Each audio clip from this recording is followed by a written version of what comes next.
He never chased fame. He never shouted for attention.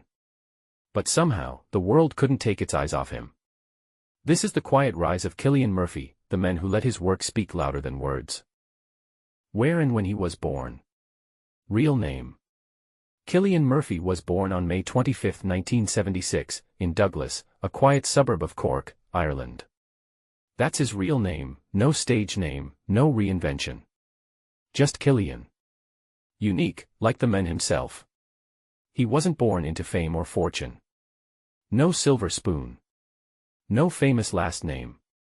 But from the very beginning he had something rare: stillness, intensity, and a sharp inner world. These would become his greatest strengths, not in chasing the spotlight, but in commanding it. His parents and the family he grew up in. Cillian grew up in an intellectually rich and supportive household. His father worked for the Irish Department of Education, and his mother was a French teacher. Education wasn't just a priority, it was a way of life. He was the eldest of 4 siblings, all encouraged to be creative and curious. Music filled the home. Books lined the walls. And while love and encouragement were always present, Cillian often felt like an outsider, quietly observing rather than engaging. He wasn't rebellious, just deeply introspective.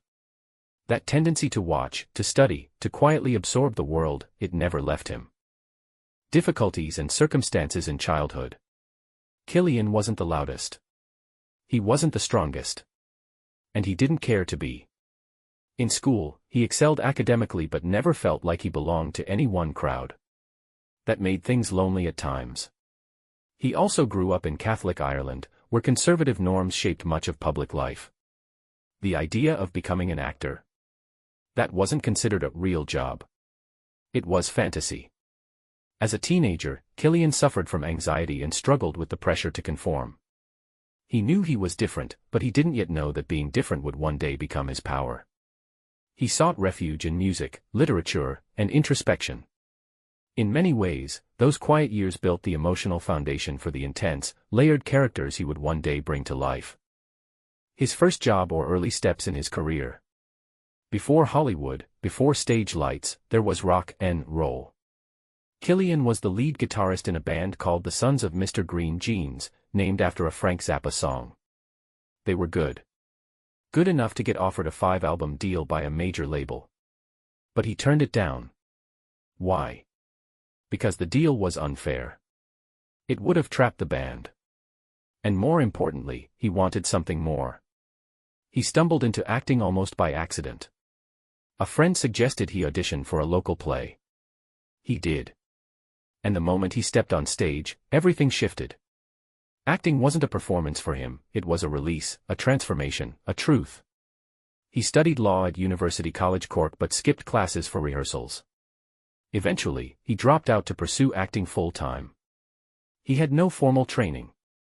Just instinct, intensity, and a willingness to risk everything. Turning points and breakthroughs. Theater came first. His breakthrough role in the stage production of Disco Pigs in 1996 changed his life. The play was raw, emotional, and electric, and Cillian was magnetic. It toured internationally, including to London and New York. Suddenly, he was on the radar. Then came film. 28 Days Later, 2002, directed by Danny Boyle, wasn't expected to be a hit. But Cillian's performance as Jim, vulnerable, terrified, resilient, redefined the modern horror genre. He became a star overnight. Next came Christopher Nolan.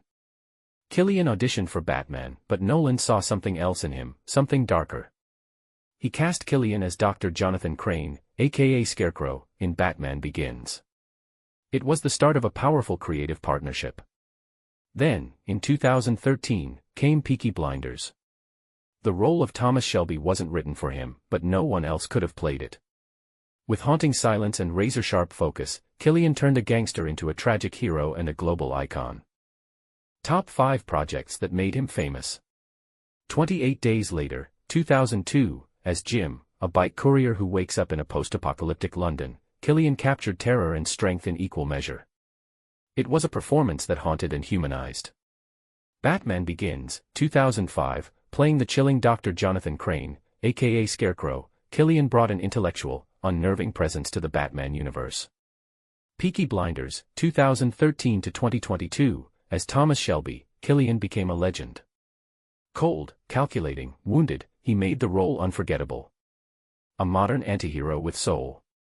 Inception, 2010, playing Robert Fisher, the target of a mind heist, Cillian held his own in an ensemble of Hollywood giants, adding emotional depth to a cerebral film. Oppenheimer, 2023, as the father of the atomic bomb, Cillian delivered the performance of a lifetime, tortured, brilliant, human. It cemented his place among the greats. Top 5 highest earning projects. Oppenheimer, 2023, earned approximate $10 million, including back-end. Film grossed over $950 million globally. Peaky Blinders, all seasons, total earnings approximate $8 to $10 million. One of BBC's most successful exports. Inception, 2010, earned approximate $2 million. Film grossed $830 million worldwide. Dunkirk, 2017, brought in approximate $1.5 million, part of a film that earned $500 million. The Dark Knight trilogy, 2005 to 2012, across appearances as Scarecrow, earned approximate $3 million. The trilogy grossed over $2.4 billion. How success changed him. Here's what's remarkable: Cillian Murphy didn't change, he just got more grounded. He still lives in Ireland, far from the Hollywood glare. He doesn't do red carpets unless he has to. He rarely gives interviews. He has no social media. He's been married to visual artist Yvonne McGuinness since 2004. They have 2 sons. For Cillian, family is real life. Everything else is just noise.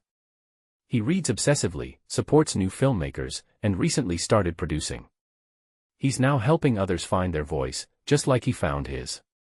He doesn't seek attention, he earns respect.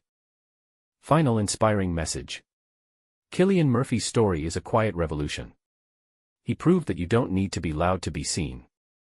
You don't need to be flashy to be powerful. And you don't need to follow the crowd to lead. He didn't sell out. He didn't conform. He stayed true to who he was, and let his work speak for him. Sometimes, the softest voices carry the deepest truths. And sometimes, the quietest rise is the most powerful of all. That's Cillian Murphy. And that power, that calm, steady fire, lives in all of us.